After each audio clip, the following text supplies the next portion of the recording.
प्रकाश बेड़ी जी पूछ रहे हैं पुणे से। ये भारत फोर्ज के बारे में जानना चाहते हैं, मिड टर्म का व्यू, यानी मध्यम अवधि के लिए क्या नज़रिया है। और इनके पास 1350 के भाव पे 250 शेयर हैं। 1350 भारत फोर्ज में उतना कॉन्फिडेंट पैटर्न नहीं है इसका, तो इसको लंबे समय पे जाके देखते हैं। एक ये है कि 1000 के नीचे तो मुझे नहीं लगता कि बहुत समय कोई सस्टेन कर सकता है। तो 1000 के नीचे कहाँ तक गया? 900 तक गया, विच इज़ ओके, बट 1000 के नीचे ज़्यादा लंबे समय तक सस्टेन करने का मुझे लगता नहीं है। तो इस बार इसने एक लो बना लिया 919 का, तो आप अब मान के चलिए कि 900 इज दी सपोर्ट।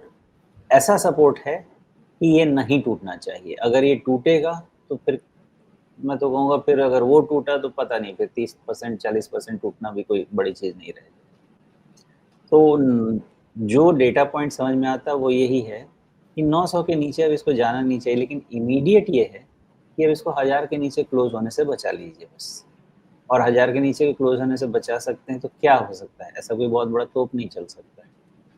मैक्सिमम ये आपको रीटेस्ट करके दे सकता है जो आपने खरीदा है वहीं पे। उसके बाद वहाँ जाके क्या होगा क्या नहीं होगा, वहाँ पे जाके इवैल्यूएट करना पड़ेगा भारत फोर्ज में। जी, लेकिन समस्या ये है कि हमारे मित्र भिड़े जी 1350 पे खरीद के बैठे हुए हैं, तो थोड़ी दिक्कत तो है उनके लिए। अब चूँकि मध्यम अवधि का नज़रिया है, यानी साल 2 साल के बारे में सोच रहे हैं कम से कम, तो थोड़ा-सा फंडामेंटल्स पे भी नज़र डालनी होगी। समस्या ये दिख रही है कि सेल्स इनकी जो है, खींच नहीं पा रही है। मतलब एक डाउन ट्रेंड वहाँ पे बना हुआ है। कीमतों में डाउन ट्रेंड शायद सीधा-सीधा उसी का नतीजा है। तो क्या इनके मार्केट आउटलुक में, मतलब भारत फोर्ज के अपने बाज़ार में, क्या आपको लगता है आने वाले समय में थोड़ी चीज़ें सँभलेंगी, सुधरेंगी? देखिए, मैं बहुत लंबे समय से इसको मतलब ट्रैक नहीं किया है, लेकिन कुछ तो इनके बिज़नेस के फैमिली इश्यूज़ भी चल रहे थे, मुझे नहीं पता वो सॉर्ट आउट हुए हैं, नहीं हुए हैं, वो मैंने ट्रैक नहीं किया। क्या वो टॉल ले रहा है बिज़नेस परफ़ॉर्मेंस पे या कुछ और रीज़न है, मुझे नहीं मालूम। लेकिन एक वो मेजर रीज़न था एक समय में कभी तो।